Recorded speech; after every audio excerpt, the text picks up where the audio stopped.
Architectura is 2 to 4 players constructing buildings in rows and columns to be recognized as the greatest architect in the city. Arcane Wonders provided this in exchange for an honest review. In the basic game, each player takes a colored deck and the matching protection tokens. Everyone has the same cards as their opponents. In the advanced game, players will be able to exchange up to 6 cards for unique ones in their color. You can decide as a group if you want to exchange a specific amount or let everyone swap cards as they wish. The card name is at the top and its effect is at the bottom. During the game, you or opponents might trigger effects that will rotate cards. As you can imagine, you'll want to rotate yours in a way that makes them more valuable and rotate everyone else's to make them less valuable. Some cards may move or even destroy a card, and one changes value depending on the card to its left. The block cards are arranged to make columns numbered 1 to 8. Some cards will have a different value depending on what block they're in. The same number of streets, meaning rows, matches the player count.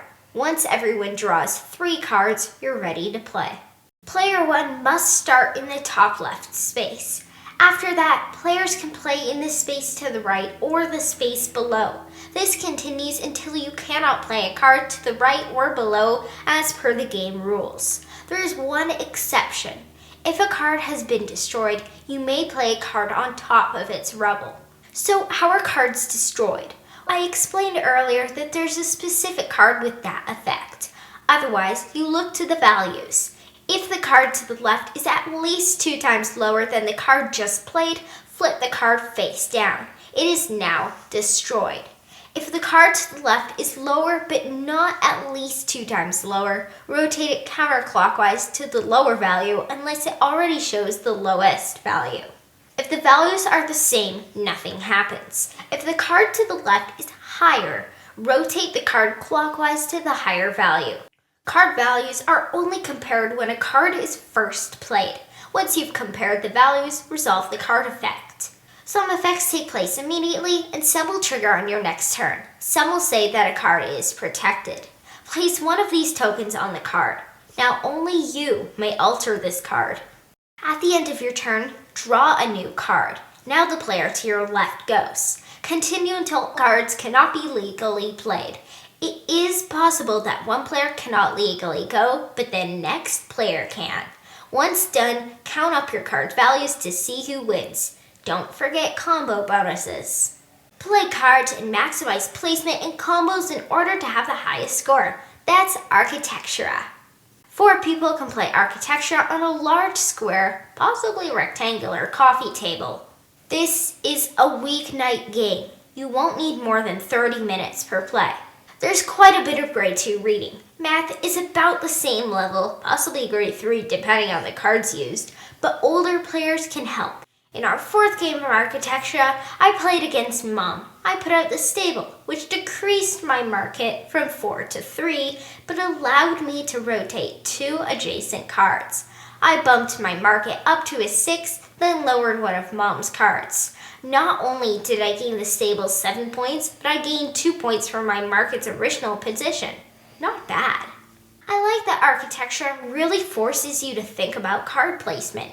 You can set up a future combo, or perhaps lure an opponent into a trap. You can play this without the nastiness by swapping out certain cards, or just by focusing only on what you're doing. The take that parts can't really be avoided in a 2-player game. I honestly think that there are many superior 2-player games and would never suggest playing this with just one other person. The box is small enough to fit into a backpack, and the rules are simple enough to teach to many people, including newer gamers. I love the way scoring is done. It takes a simple add up the value system and adds a few combo cards plus a rotating system that reminds me of block war games. Play a card that lets you rotate your card to a higher value, then rotate an opponent's down.